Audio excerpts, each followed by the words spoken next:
रोखठोक वार्तांकन, रोखठोक बातमी।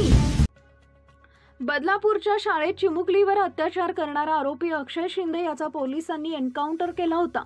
या एन्काउंटर प्रकरणात 5 पोलीस जबाबदार असल्याचं मुंबई उच्च न्यायालयानं म्हटलंय।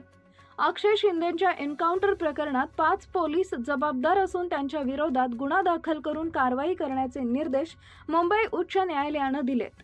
न्यायमूर्ती रेवती मोहिती डेरे आणि नीला गोखले यांच्या खंडपीठानं हे निर्देश दिलेत। आरोपी अक्षय शिंदेच्या आई-वडिलांनी एन्काउंटर विरोधात मुंबई उच्च न्यायालयात याचिका दाखल केली होती। त्यावर आता न्यायालयानं महत्त्वपूर्ण निरीक्षण नोंदवले।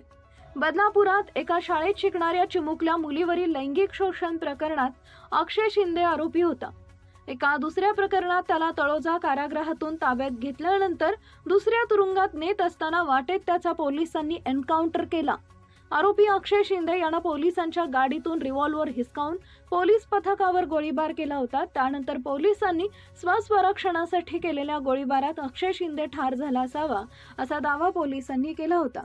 मात्र आता न्यायालयीन चौकशी समितीच्या अहवालानुसार अक्षय शिंदेचा एन्काउंटर फेक असल्याचं सांगत या पोलीस जबाबदार असल्याचं मुंबई उच्च न्यायालयानं म्हटलंय। महाराष्ट्रातील महत्त्वाच्या आणि ताज्या बातम्या पाहण्यासाठी आमच्या जय हो न्यूज चॅनलला सबस्क्राइब करा आणि बेल आयकॉन प्रेस करा।